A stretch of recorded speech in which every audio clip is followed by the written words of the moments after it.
আধারে আলো শরৎচন্দ্র চট্টোপাধ্যায়ের একটি অনবদ্য ছোট গল্প, যা মানুষের জীবনে বিপদ, দুঃখ এবং হতাশার মধ্যেও আশার প্রদীপ জ্বালিয়ে রাখার এক অসাধারণ উদাহরণ। এই গল্পটি আমাদের শেখায় যে জীবনের সব অন্ধকারের মধ্যেও আলো খুঁজে নেওয়া সম্ভব। কোনো পরিস্থিতি চূড়ান্ত নয়, আশা এবং ভালোবাসা সবসময় নতুন পথ দেখায়। শুনছেন আধারে আলো।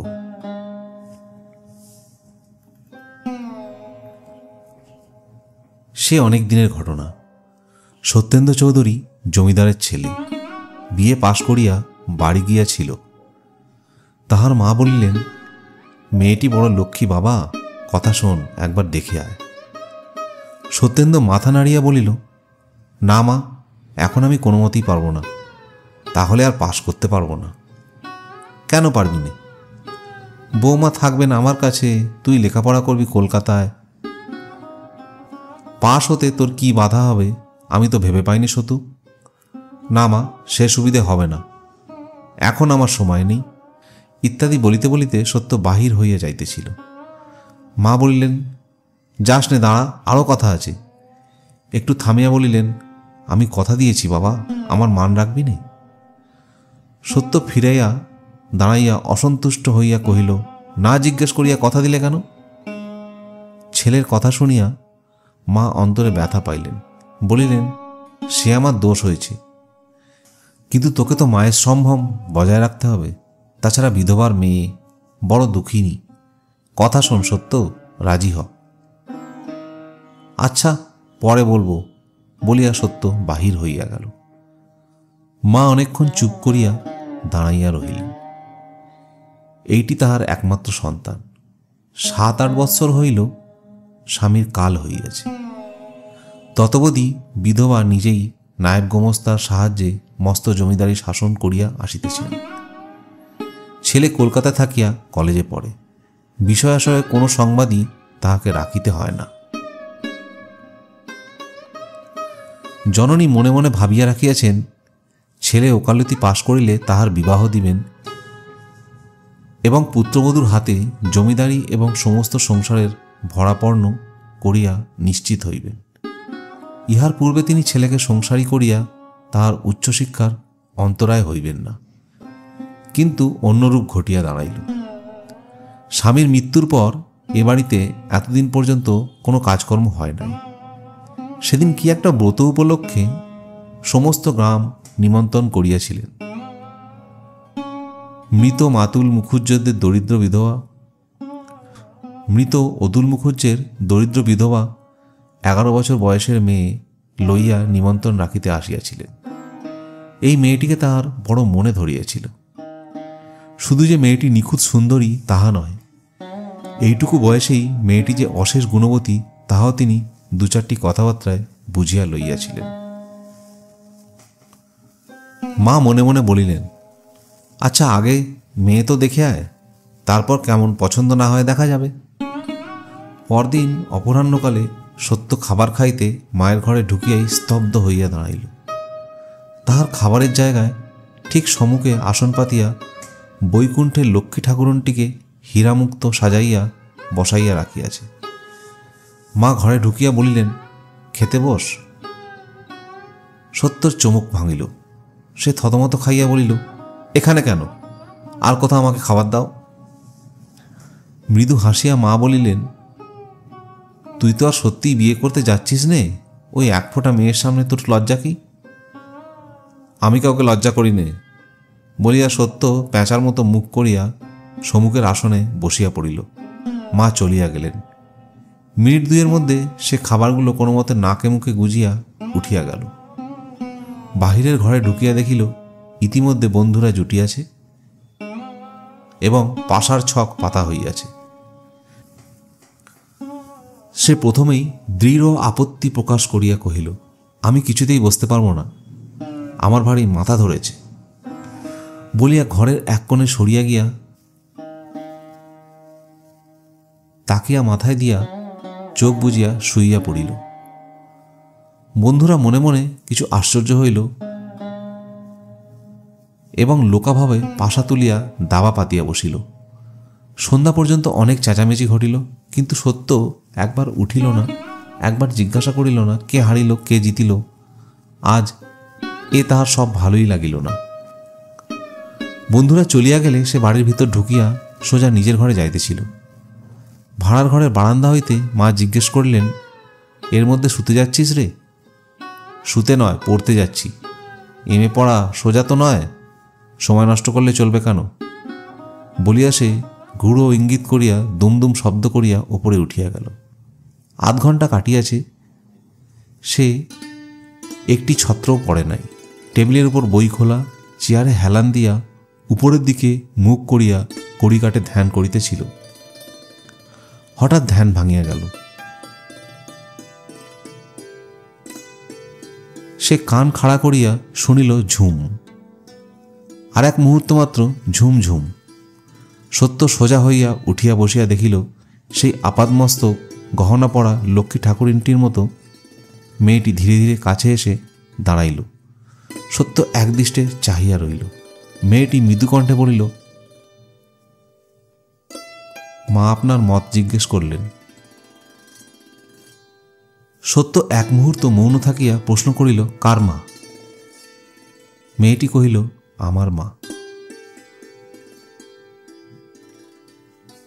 সত্য তৎক্ষণাৎ প্রত্যুত্তর খুঁজাইয়া পাইল না। ক্ষণেক পরে কহিল, আমার মাকে জিজ্ঞেস করলেই জানতে পারবেন। মেয়েটি চলিয়া যাইতেছিল। সত্য সহসা প্রশ্ন করিয়া ফেলিল, তোমার নাম কি?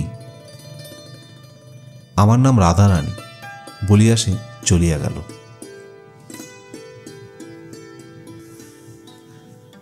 এক ফোঁটা রাধারানীকে সজোরে ঝাড়িয়া ফেলিয়া দিয়া সত্য এমএ পাশ করিতে কলিকাতায় চলিয়া আসিয়াছে।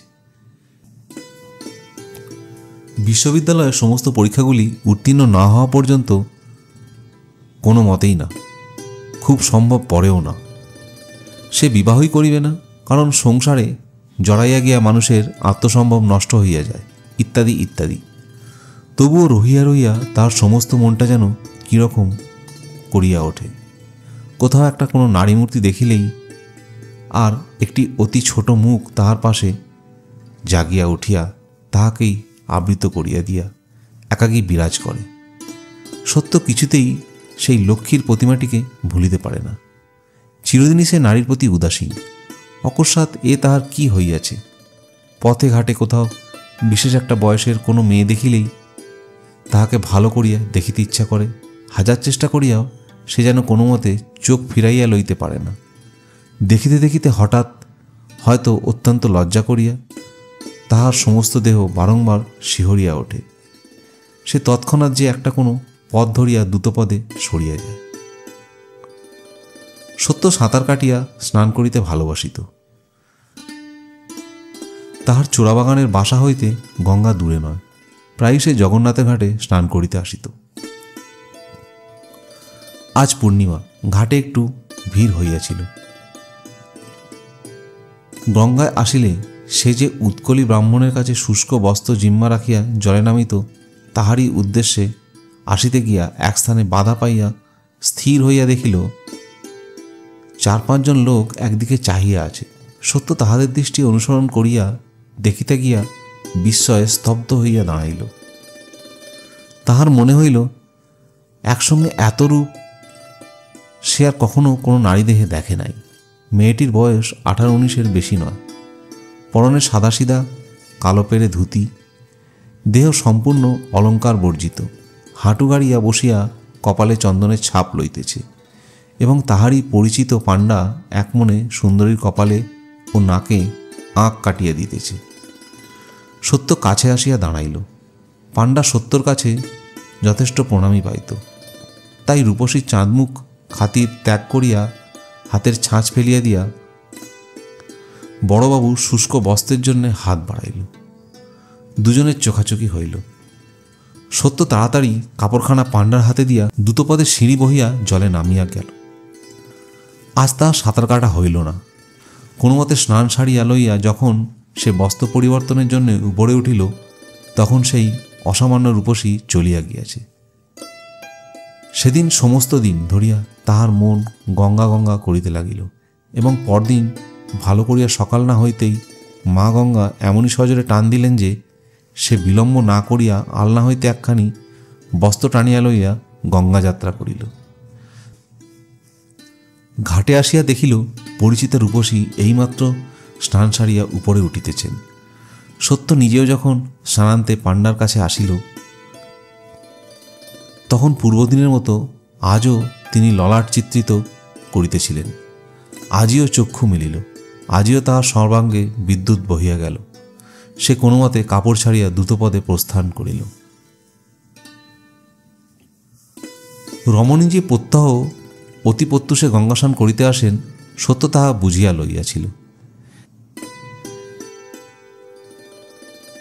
এতদিন যে উভয়ের সাক্ষাৎ ঘটে নাই, তাহার একমাত্র হেতু পূর্বে সত্য নিজে কতকটা বেলা করিয়া স্নানে আসিত। জাহ্নবী তটে উপর্যুপরি আজ 7 দিন উভয়ের চক্ষু মিলিয়াছে, কিন্তু মুখের কথা নাই।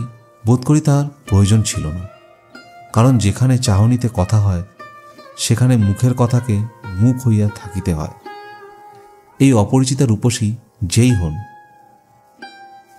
তিনি যে চোখ দিয়া কথা কহিতে শিক্ষা করিয়াছেন এবং সে বিদ্যায় পারদর্শী, সত্যর অন্তর্যামী তাহার নির্ভীত অন্তরের মধ্যে অনুভব করিতে পারিতেছিল। সেদিন স্নান করিয়া সে কতকটা অন্যমনস্কের মতো বসিয়া বাসায় ফিরিতেছিল। হঠাৎ তাহার কানে গেল, একবার শুনুন। মুখ তুলিয়া দেখিল রেলওয়ে লাইনের ওপারে সেই রমণী দাঁড়াইয়া আছেন। তাহার বাম কক্ষে জলপূর্ণ ক্ষুদ্র পিতলের কলস, দক্ষিণ হস্তে সিক্ত বস্ত্র। মাথা নাড়িয়া ইঙ্গিতে আহ্বান করিলেন। সত্য এদিক ওদিক চাহিয়া কাছে গিয়া দাঁড়াইল। তিনি উৎসুক চক্ষে মৃদুকণ্ঠে বলিলেন, আমার ঝি আজ আসেনি, দয়া করে একটু যদি এগিয়ে দেন তো বড় ভালো হয়। অন্যদিন তিনি দাসী সঙ্গে করিয়া আসেন, আজ একা। সত্যর মনের মধ্যে দ্বিধা জাগিল, কাজটা ভালো নয় বলিয়া। একবার মনেও হইল, কিন্তু সে না বলিতেও পারিল না। রমণী তাহার মনের ভাব অনুমান করিল, একটু হাসিলেন। এই হাসি যাহারা হাসিতে জানে, সংসারে তাহাদের অপ্রাপ্য কিছুই নাই। সত্য তৎক্ষণাৎ চলুন বলিয়া উহার অনুসরণ করিল। 2-4 পা অগ্রসর হইয়া রমণী আবার কথা কইলেন। ঝির অসুখ, আসতে পারলেন না, কিন্তু আমিও গঙ্গাস্নান না করে থাকতে পারিনি। আপনারও দেখছি বদ অভ্যেস আছে। সত্য আস্তে আস্তে জবাব দিল, আগে হ্যাঁ, আমিও প্রায় গঙ্গাস্নান করি। এখানে কোথায় থাকেন আপনি? চোরাবাগানে আমার বাসা। আমাদের বাড়ি জোড়াসাঁকোয়। আপনি আমাকে পাথুরেঘাটার মোড় পর্যন্ত এগিয়ে দিয়ে বড় রাস্তা হয়ে যাবেন। তাই যাব। বহুক্ষণ আর কোনো কথাবার্তা হইল না। চিতপুর রাস্তায় আসিয়া রমণী ফিরিয়া দাঁড়াইয়া আবার সেই হাসি হাসিয়া বলিলেন, কাছেই আমাদের বাড়ি, এবার যেতে পারব, নমস্কার। নমস্কার বলিয়া সত্য ঘাড় গুঁজিয়া তাড়াতাড়ি চলিয়া গেল। সেদিন সমস্ত দিন ধরিয়া তাহার বুকের মধ্যে যে কি করিতে লাগিল, সে কথা লিখিয়া জানানো অসাধ্য। যৌবনে পঞ্চস্বরের প্রথম পুষ্পবনের আঘাতে যাহাকে সইতে হইয়াছে, শুধু তিনি বুঝিবেন সেদিন কি হইয়াছিল। সবাই বুঝিবেন না। কি উন্মাদ নেশার মাতিলে জল, স্থল, আকাশ, বাতাসরাব রঙ্গা দেখায়। সমস্ত চৈতন্য কি করিয়া চেতনা হারায়। একখণ্ড প্রাণহীন চুম্বক শলাকার মতো সেই শুধু একদিকে ঝুঁকিয়া পড়িবার জন্যে অনুক্ষণ উন্মুক্ত হইয়া থাকে। পরদিন সকালে সত্য জাগিয়া উঠিয়া দেখিল রোদ উঠিয়াছে। একটা ব্যথার তরঙ্গ তাহার কণ্ঠ পর্যন্ত আলোড়িত করিয়া গড়াইয়া গেল। সে নিশ্চিত বুঝিল আচিকার দিনটা একেবারে ব্যর্থ হইয়া গিয়েছে। চাকরটা সমুখ দিয়ে যাইতেছিল, তাহাকে ভয়ানক ধমক দিয়া কহিল, হারামজাদা, এত বেলা হয়েছে, তুলে দিতে পারিসনি, যা, তোর 1 টাকা জরিমানা। সে বেচারা হতবুদ্ধি হইয়া চাহিয়া রহিল। সত্য দ্বিতীয় বস্ত্র না লইয়া রুষ্টমুখে বাসা হইতে বাহির হইয়া গেল। পথে আসিয়া গাড়ি ভাড়া করিল এবং গাড়োয়ানকে পাথুরেঘাটার ভিতর দিয়া হাঁকাইতে হুকুম করিয়া রাস্তা দুদিকে প্রাণপণে চোখ পাতিয়া রাখিল, কিন্তু গঙ্গায় আসিয়া ঘাটের দিকে চাহিতেই তাহার সমস্ত ক্ষোভ যেন জুড়াইয়া গেল। বরঞ্চ মনে হইল যেন অকস্মাৎ পথের উপরে নিক্ষিপ্ত একটা অমূল্য রত্ন কুড়াইয়া পাইল। গাড়ি হইতে নামিতেই তিনি মৃদু হাসিয়া নিতান্ত পরিচিতের মতো বলিলেন, এত দেরি যে? আমি আধ ঘন্টা দাঁড়িয়ে আছি, শিগগির নিয়ে নিন, আজও আমার ঝি আসেনি। 1 মিনিট সবুর করুন বলিয়া সত্য দ্রুতপদে জলে নামিয়া গেল। সাঁতার কাটা তাহার কোথায় গেল? সে কোনো মতে গোটা 2-3 ডুব দিয়া ফিরিয়া আসিয়া কহিল, আমার গাড়ি গেল কোথায়? রমণী কহিলেন, আমি তাকে ভাড়া দিয়ে বিদায় করেছি। আপনি ভাড়া দিলেন? দিলামই বা, চলুন বলিয়া আর একবার ভুবনমোহন হাসি হাসিয়া অগ্রবর্তিনী হইলেন। সত্য একেবারে মরিয়াছিল। না হইলে যত নিরীহ, যত অনভিজ্ঞই হোক, একবারও সন্দেহ হইত এসব কি। পথ চলিতে চলিতে রমণী কহিলেন, কোথায় বাসা বললেন? চোর বাগানে। সত্য কহিল, হ্যাঁ। সেখানেই কি কেবল চোরেরাই থাকে? সত্য আশ্চর্য হইয়া কহিল, কেন? আপনি তো চোরের রাজা বলিয়া রমণী ঈষৎ ঘাড় বাঁকাইয়া কটাক্ষে হাসিয়া আবার নির্বাক মরাল গমনে চলিতে লাগিলেন। আজ কক্ষের ঘট অপেক্ষাকৃত বৃহৎ ছিল। ভিতরে গঙ্গাজল ছলাৎ ছলাৎ ছলাৎ শব্দে, অর্থাৎ ওরে মুগ্ধ, ওরে অন্ধ যুবক, সাবধান, এসব ছলনা, সব ফাঁকি বলিয়া উছলাইয়া উছলাইয়া একেবারে ব্যঙ্গ, একবার তিরস্কার করিতে লাগিল। মোড়ের কাছাকাছি আসিয়া সত্য সংকোচনে কহিল, গাড়ি ভাড়াটা?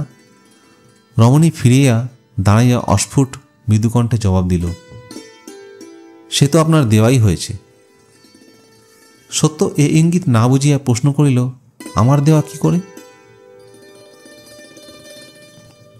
আমার কাছে আর কি আছে দেব?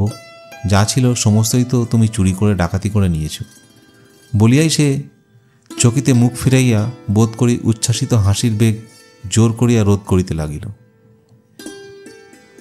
এই অভিনয় সত্য দেখিতে পায় নাই, তাই এই চুরির প্রচ্ছন্ন ইঙ্গিত তীব্র তড়িৎরেখার মতো তাহার সংশয়ের জাল অপান্ত বিদন্ন করিয়া বুকের অন্তরাল পর্যন্ত উদ্ভাসিত করিয়া ফেলিল। তাহার মুহূর্তের স্বাদ হইল এই প্রকাশ্য রাজপথেই এই দুটি রাঙা পায়ে লুটাইয়া পড়ে। কিন্তু চোখের নিমেষে গভীর লজ্জায় তাহার মাথা এমনই হেঁট হইয়া গেল যে মুখ তুলিয়া একবার প্রিয়তমার মুখের দিকে চাহিয়া দেখিতেও পারিল না। নিঃশব্দে নতমুখে ধীরে ধীরে চলিয়া গেল।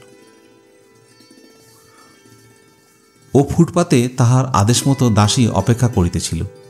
কাছে আসিয়া কহিল, আচ্ছা দিদিমণি, বাবুটিকে এমন করে নাচিয়ে বেড়াচ্ছ কেন? বলি, টাকা আছে তো? 2 পয়সা টানতে পারবে তো? রমণী হাসিয়া বলিল, তা জানি নে, কিন্তু হাবাগোবা লোকগুলোকে নাকে দড়ি দিয়ে ঘুরোতে আমার বেশ লাগে। দাসীটিও খুব খানিকটা হাসিয়া বলিল, পারো তুমি, কিন্তু যাই বলো দিদিমণি, দেখতে যেন রাজপুত্তুর, যেমন চোখ মুখ তেমনি রং। তোমাদের দুটিকে দিব্যি মানায়। দাঁড়িয়ে কথা করছিলে যেন একটি জোড়া গোলাপ ফুল ফুটেছিল। রমণী মুখ টিপিয়া বলিল, আচ্ছা চল, পছন্দ হয়ে থাকে তো তুই না হয় নিস। দাসীও হটিবার পাত্রী নয়। সে জবাব দিল, না দিদিমণি, ও জিনিস প্রাণে ধরে কাউকে দিতে পারবে না, তা বলে দিলুম। জ্ঞানীরা কহিয়াছেন, অসম্ভব কাণ্ড চোখে দেখিলেও বলিবে না, কারণ অজ্ঞানীরা বিশ্বাস করে না। এই অপরাধী শ্রীমন্ত বেচারা নাকি মশানে গিয়েছিল। সে যাই হোক, ইহা অতি সত্য কথা। সত্য লোকটা সেদিন বাসায় ফিরিয়া টেনিশন পড়িয়াছিল এবং ডান জুয়ানের বাংলা তর্জমা করিতে বসিয়াছিল। অত বড় ছেলে, কিন্তু একবারও এ সংশয়ের কণামাত্র তাহার মনে উঠে নাই যে দিনের বেলা শহরের পথে ঘাটে এমন অদ্ভুত প্রেমের বান ডাকা সম্ভব কিনা, কিংবা বানের স্রোতে গা ভাসাইয়া চলা নিরাপদ কিনা। 2 দিন পরে স্নানান্তে বাড়ি ফিরিয়া পথে অপরিচিতা সহসা কহিল, কাল রাতে থিয়েটার দেখতে গিয়েছিলুম।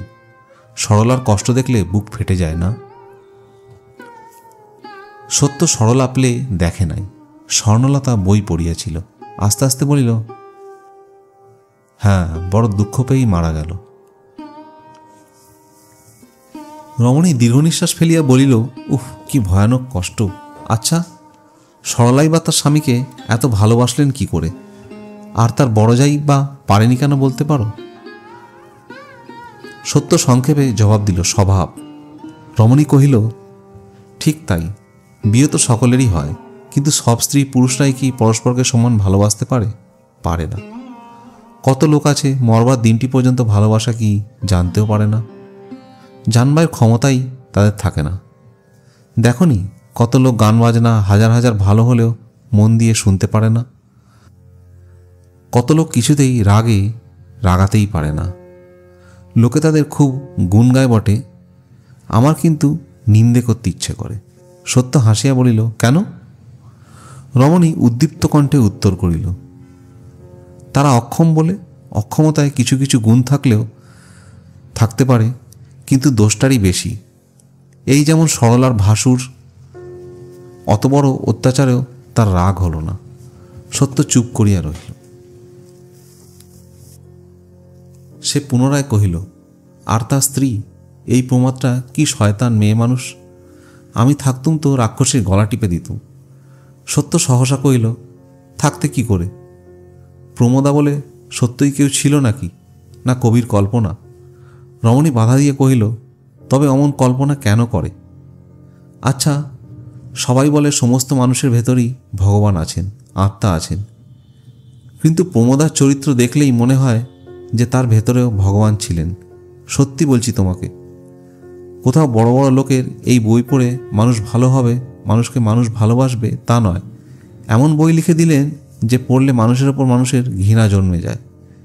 বিশ্বাস হয় না যে সত্যিই সব মানুষের অন্তরেই ভগবানের মন্দির আছে। সত্য বিস্মিত হইয়া তাহার মুখপানে চাহিয়া কহিল, তুমি বুঝি খুব বই পড়ো? রমণী কহিল, ইংরেজি জানি না তো, তাই বাংলা বই যা বেরোয় সব পড়ি, এক একদিন সারা রাত্রি পড়ি। এই যে বড় রাস্তা, চলো না আমাদের বাড়ি, যত বই আছে সব দেখাবো। সত্য চমকিয়া উঠিয়া কহিল, তোমাদের বাড়ি? হ্যাঁ, আমাদের বাড়ি, চলো, যেতে হবে আজ তোমাকে। হঠাৎ সত্যর মুখ পাণ্ডুর হইয়া গেল। সে সভয়ে বলিল, না না, ছিছি ছিছি কিছু নেই, চলো। না না, আজ না, আজ থাক বলিয়া সত্য কম্পিত দ্রুত পদে প্রস্থান করিল। আজ তাহার এই অপরিচিতা প্রেম সম্পদার উদ্দেশ্যে গভীর শ্রদ্ধার ভরে তাহার হৃদয় অবনত হইয়া রহিল। সকালবেলা স্নান করিয়া সত্য ধীরে ধীরে বাসায় ফিরিয়াছিল। তাহার দৃষ্টি ক্লান্ত, সজল, চোখের পাতা তখনও আর্দ্র। আজ 4 দিন গত হইয়াছে, সেই অপরিচিতা প্রিয়তমাকে সে দেখিতে পায় নাই। আর তিনি গঙ্গাসানেও আসেন না।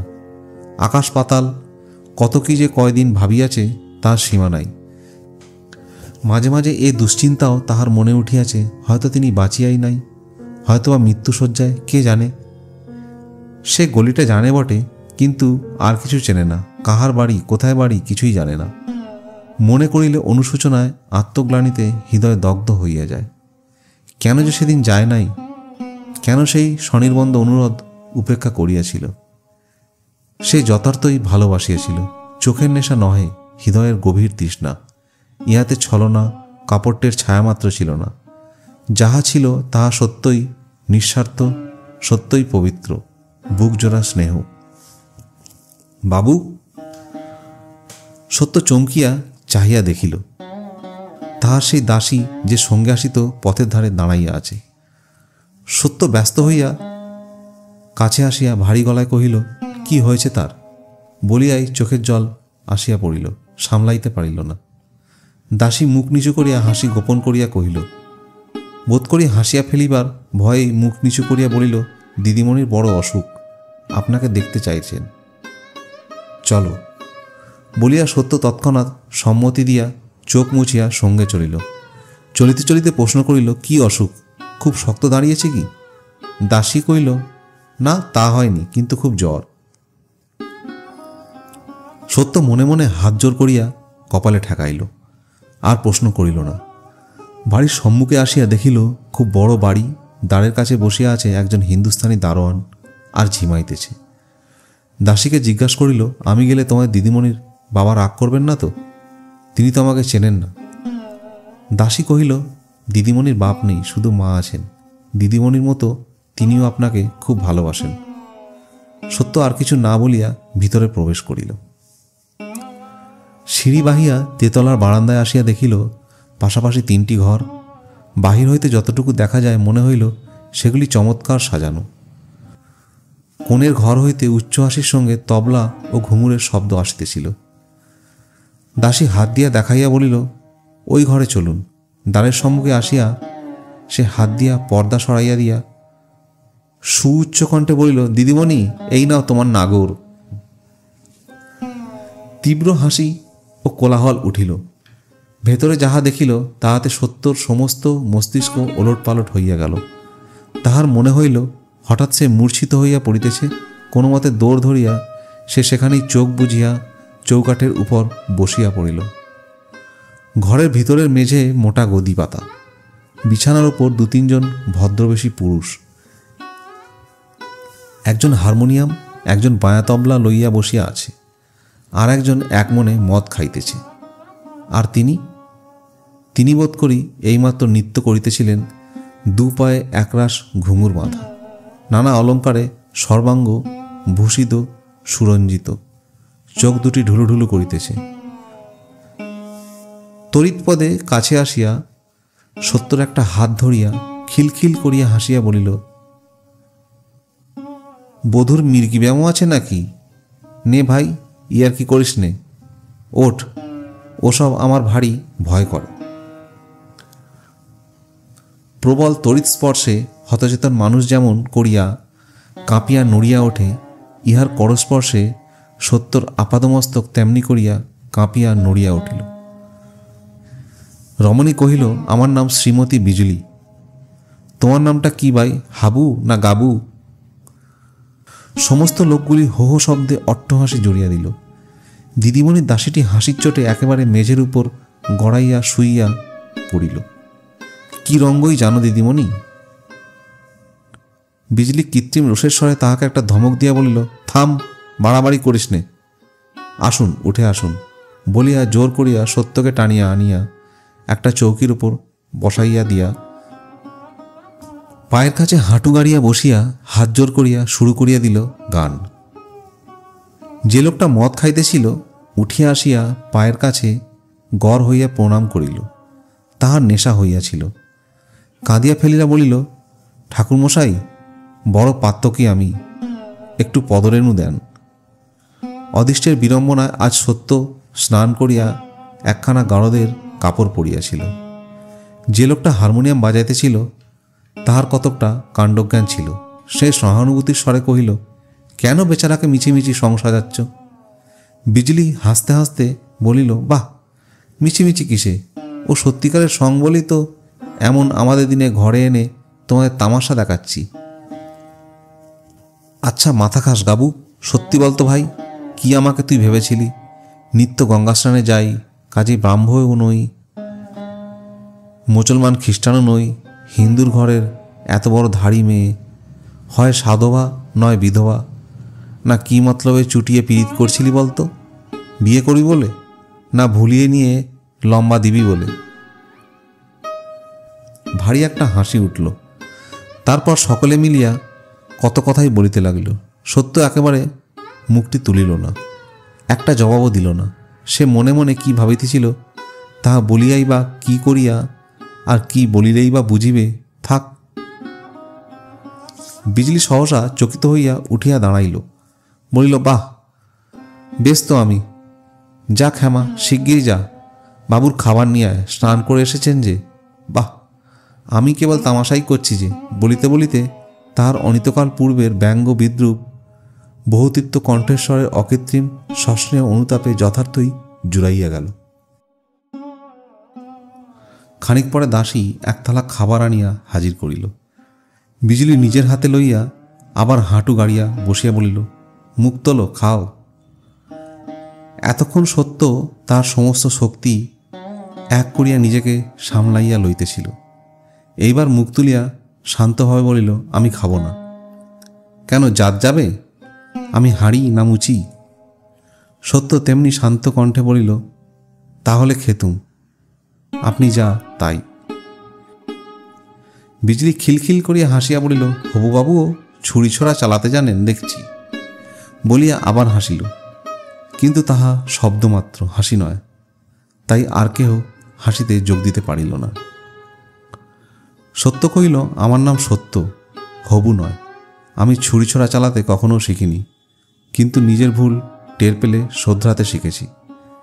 বিজলি হঠাৎ কি কথা বলিতে গেল, কিন্তু চাপিয়া লইয়া শেষে কহিল, আমার ছোঁয়া খাবে না? না। বিজলি উঠিয়া দাঁড়াইল। তাহার পরিহাসের স্বরে এবার তীব্রতা মিশিল। জোর দিয়া কহিল, খাবেই, এই বলছি তোমাকে, আজ না হয় কাল, দুদিন পরে তুমি খাবেই। সত্য ঘাড় নাড়িয়া বলিল, দেখুন, ভুল সকলেরই হয়। আমার ভুল যে কত বড় তা সবাই টের পেয়েছে, কিন্তু আপনারও ভুল হচ্ছে। আজ নয়, আগামী জন্মেও নয়, কোনো কালই আপনার ছোঁয়া খাবো না। অনুমতি করুন, আমি যাই। আপনার নিঃশ্বাসে আমার রক্ত শুকিয়ে যাচ্ছে। তাহার মুখের উপর গভীর ঘৃণায় এমনই সুস্পষ্ট ছায়া পড়িল যে তাহা ওই মাতালটারও চক্ষু এড়াইল না। সে মাথা নাড়িয়া কহিল, বিজলি বিবি, আর্ষিকেষু রহস্য নিবেদনম। যেতে দাও, যেতে দাও। সকলেরই আমোদটা মাটি করে দিল। বিজলি জবাব দিল না। সত্যই স্তম্ভিত হইয়া মুখপানে চাহিয়া দাঁড়াইয়া রহিল।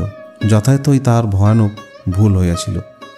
সে কল্পনাও করে নাই এমনই মুখচোরা শান্ত লোক এমন করিয়া বলিতে পারি। সত্য আসন ছাড়িয়া উঠিয়া দাঁড়াইল। বিজলি মৃদুস্বরে কহিল, আর একটু বসো।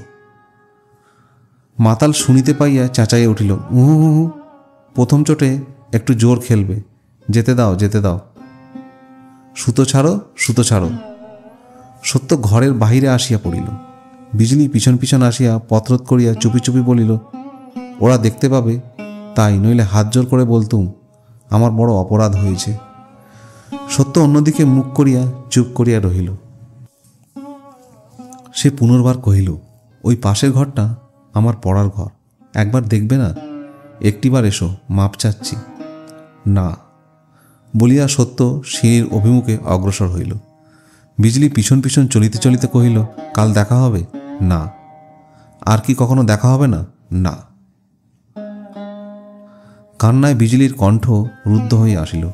ঢোক গিলিয়া জোর করিয়া গলা পরিষ্কার করিয়া বলিল, আমার বিশ্বাস হয় না আর দেখা হবে না। কিন্তু তাও যদি না হয় বলো, এই কথাটা আমার বিশ্বাস করবে।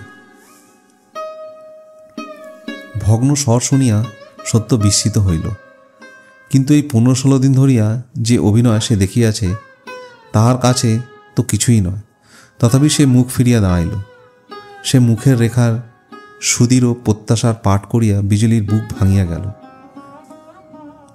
কিন্তু সে কি করিবে? হায় হায়, প্রত্যয় করিয়া সমস্ত উপায়ই সে আবর্জনার মতো সহস্তে ঝাঁট দিয়া ফেলিয়া দিয়াছে।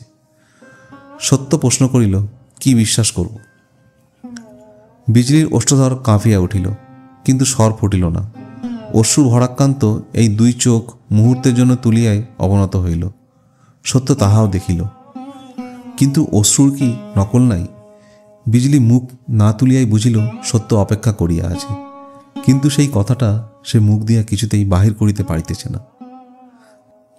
যাহা বাহিরে আসিবার জন্য তাহার বুকের পাঁজরগুলো ভাঙিয়া গুঁড়াইয়া দিতেছে। সে ভালোবাসিয়াছে। ভালোবাসার একটা কণা সার্থক করিবার লোভে সে এই রূপের ভাণ্ডার দেহটাই হয়তো একখণ্ড গলিত বস্ত্রের মতোই ত্যাগ করিতে পারে। কিন্তু কে তাহা বিশ্বাস করিবে? সে যে দাগী আসামি, অপরাধের শতকোটি চিহ্ন সর্বাঙ্গে মাখিয়া বিচারের সম্মুখে দাঁড়াইয়া আজ কি করিয়া সে মুখে আনিবে? অপরাধ করাই তাহার পেশা বটে, কিন্তু এবার সে নির্দোষ। যতই বিলম্ব হইতে লাগিল ততই বুঝিতে লাগিল বিচারক তাহার ফাঁসির হুকুম দিতে বসিয়াছে। কিন্তু কি করিয়া রোধ করিবে সে? সত্য অধীর হইয়া উঠিয়াছিল। সে বলিল, চললুম। বিজলি তবুও মুখ তুলিতে পারিল না, কিন্তু এবার কথা কহিল। বলিল, যাও। কিন্তু যে কথা অপরাধের মগ্ন থেকেও আমি বিশ্বাস করি, সে কথা অবিশ্বাস করে যেন তুমি অপরাধী হও না।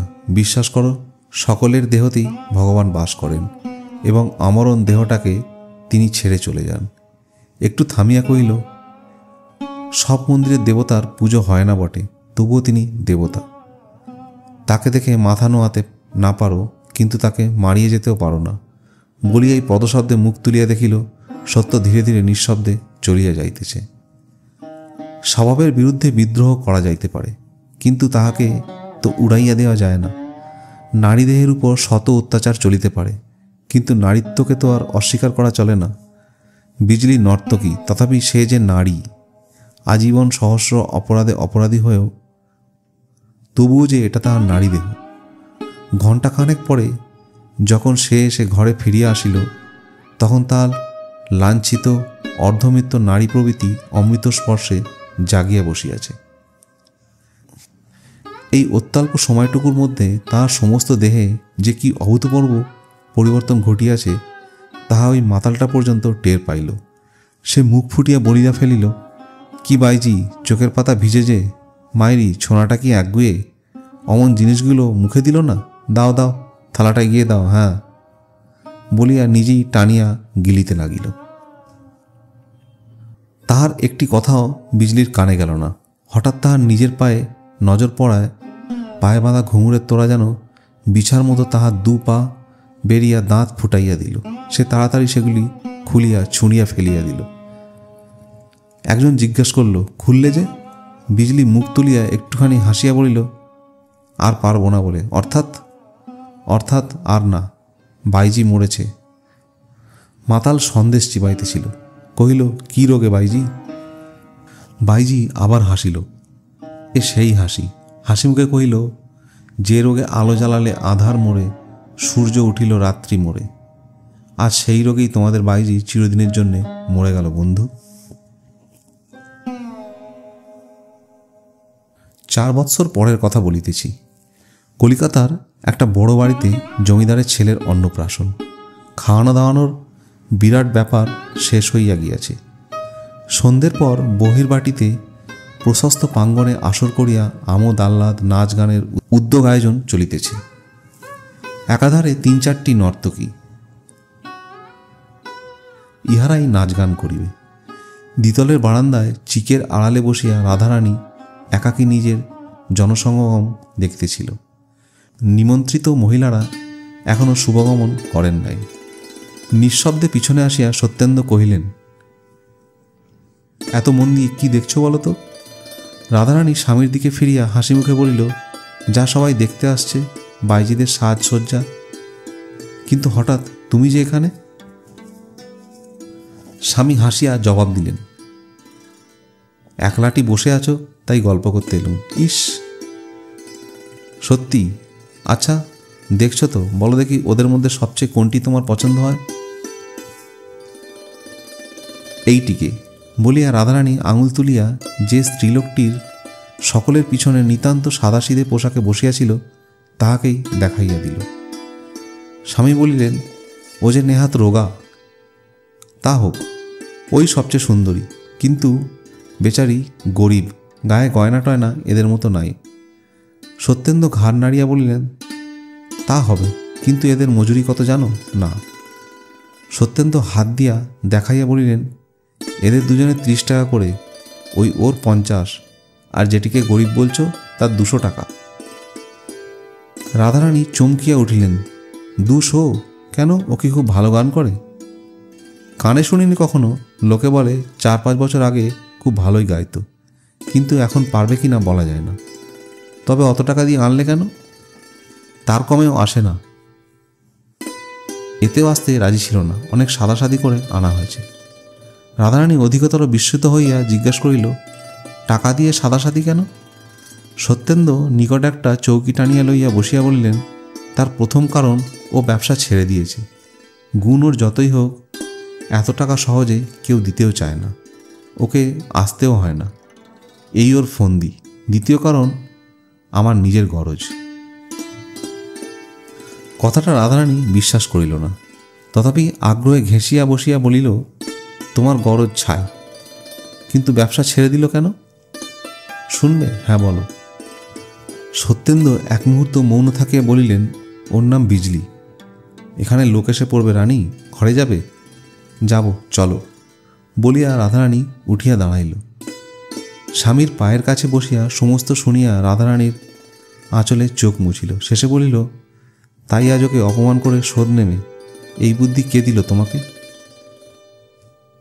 এদিকে সত্যেন্দ্রর নিজের চোখও শুষ্ক ছিল না, অনেকবার গলাটাও ধরিয়া আসিয়াছিল। তিনি বলিলেন, অপমান বটে, কিন্তু সে অপমান আমরা তিনজন ছাড়া আর কেউ জানতে পারবে না, কেউ জানবেও না। রাধারানী জবাব দিল না, আর একবার আঁচলে চোখ মুছিয়া বাহির হইয়া গেল। নিমন্ত্রিত ভদ্রলোকে আসর ভরিয়া গিয়েছে এবং উপরের বারান্দায় বহু স্ত্রীকণ্ঠের সলজ্জ চিৎকার চিকন আবরণ ভেদ করিয়া আসিতেছে। অন্যান্য নর্তকীরা প্রস্তুত হইয়াছে, শুধু বিজলি তখনও মাথা হেঁট করিয়া বসিয়া আছে। তাহার চোখ দিয়া জল পড়িতেছিল। দীর্ঘ 5 বৎসর তাহার সঞ্চিত অর্থ প্রায় নিঃশেষ হইয়া গিয়েছিল। এই অভাবের তাড়নায় বাধ্য হইয়া আবার সে এই কাজ অঙ্গীকার করিয়া আসিয়াছে, যাহা সে শপথ করিয়া ত্যাগ করিয়াছিল, কিন্তু সে মুখ তুলিয়া খাড়া হইতে পারিতেছিল না। অপরিচিত পুরুষের সতৃষ্ণ দৃষ্টির সম্মুখে দেহ যেন একেবারে পাথরের মতো ভারী হইয়া উঠিবে, পা এমন করিয়া দুমড়াইয়া ভাঙিয়া পড়িতে চাহিবে, তাহা সে ঘণ্টা 2 পূর্বে কল্পনা করিতেও পারে নাই। আপনাকে ডাকছেন। বিজলি মুখ তুলিয়া দেখিল পাশে দাঁড়াইয়া একটি 12-13 বছরের ছেলে। সেই উপরের বারান্দায় নির্দেশ করিয়া পুনরায় কহিল, মা আপনাকে ডাকছেন। বিজলি বিশ্বাস করিতে পারিল না, জিজ্ঞেস করিল, কে ডাকছেন? মা ডাকছেন। তুমি কে? আমি বাড়ির চাকর। বিজলি ঘাড় নাড়িয়া বলিল, আমাকে নয়, তুমি আবার জিজ্ঞেস করে এসো। বালক খানিক পরে ফিরিয়া আসিয়া বলিল, আপনার নাম বিজলি তো? আপনাকেই ডাকছেন, আসুন আমার সঙ্গে, মা দাঁড়িয়ে আছেন। চলো বলিয়া বিজলি তাড়াতাড়ি পায়ের ঘুঙুর খুলিয়া ফেলিয়া তাহার অনুসরণ করিয়া অন্দরে আসিয়া প্রবেশ করিল। মনে করিল গৃহিণীর বিশেষ কিছু ফরমায়েশ আছে, তাই এই আহ্বান। শোবার ঘরের দরজার কাছে রাধারানী ছেলে কোলে করিয়া দাঁড়াইয়াছিল। তস্ত্র কুণ্ঠিত পদে বিজলির সম্মুখে এসে দাঁড়াইয়া সম্ভ্রমের সহিত হাত ধরিয়া ভিতরে টানিয়া আনিল এবং একটা চৌকির উপর জোর করিয়া বসাইয়া দিয়া হাসিমুখে করিল, দিদি চিনতে পারো? বিজলি বিস্ময়ে হতবুদ্ধি হইয়া রহিল। রাধারানী কোলের ছেলেকে দেখাইয়া বলিল, ছোট বোনকে না হয় না চিনলে দিদি, সে দুঃখ করিনি, কিন্তু এটাকে না চিনতে পারলে সত্যিই ভারী ঝগড়া করব বলিয়া মুখ টিপিয়া মৃদু মৃদু হাসিতে লাগিল। এমন হাসি দেখিয়া বিজলি তথাপি কথা কহিতে পারিল না, কিন্তু তাহার আধার আকাশ ধীরে ধীরে স্বচ্ছ হইয়া আসিতে লাগিল। সেই অনিন্দ সুন্দর মাতৃমুখ হইতে সদ্য বিকশিত গোলাপ সদৃশ্য শিশুর প্রতি তাহার দৃষ্টি নিবন্ধ হইয়া রহিল। রাধারানী নিস্তব্ধ। বিজলি নির্বিশেষে চক্ষে চাহিয়া রইয়া অকস্মাৎ উঠিয়া দাঁড়াইয়া 2 হাত প্রসারিত করিয়া শিশুকে কোলে টানিয়া লইয়া সজোরে বুকে চাপিয়া ধরিয়া ঝরঝর করিয়া কাঁদিয়া ফেলিল। রাধারানী কহিল, চিনেছ দিদি? চিনেছি বোন। রাধারানী কহিল, দিদি, সমুদ্র মন্থন করে বিষটুকু আজ তার নিজেকে সমস্ত অমৃতটুকু এই ছোট বোনটিকে দিয়েছ। তোমাকে ভালোবাসিয়াছিলেন বলেই আমি তাকে পেয়েছি। সত্যেন্দ্রের একখানি ক্ষুদ্র ফটোগ্রাফ হাতে তুলিয়া বিজলি একদৃষ্টে দেখিতেছিল। মুখ তুলিয়া মৃদু হাসিয়া কহিল, বিষের বিষই যে অমৃত বোন, আমি বঞ্চিত হইনি ভাই। সেই বিষই এই ঘোর পাপিষ্টাকে অমর করেছে। রাধারানী সে কথার উত্তর না দিয়া কহিল, দেখা করবে দিদি? বিজলি এক মুহূর্ত চোখ বুজিয়া স্থির থাকিয়া বলিল, না দিদি, আজ 4 বছর আগে যেদিন তিনি এই অস্পৃশ্যটাকে চিনতে পেরে বিষম ঘৃণায় মুখ ফিরিয়ে চলে গেলেন, সেদিন দর্প করে বলেছিলুম আবার দেখা হবে, আবার তুমি আসবে, কিন্তু সেই দর্প আমার রইল না, আর তিনি এলেন না। কিন্তু আজ দেখতে পাচ্ছি কেন দর্পহারি আমার সে দর্প ভেঙে দিলেন? তিনি ভেঙে দিয়ে যে কি করে গড়ে দেন, কেড়ে নিয়ে যে কি করে ফিরিয়ে দেন, সে কথা আমার চেয়ে আজ কেউ ভালো জানে না বোন। বলিয়া সে আর একবার ভালো করিয়া আঁচলে চোখ মুছিয়া কহিল, প্রাণের জ্বালায় ভগবানকে নির্দয় নিষ্ঠুর বলে অনেক দোষ করেছি, কিন্তু এখন দেখতে পাচ্ছি এই পাপিষ্ঠাকে তিনি দয়া করেছেন, তাকে ফিরিয়ে এনে দিল।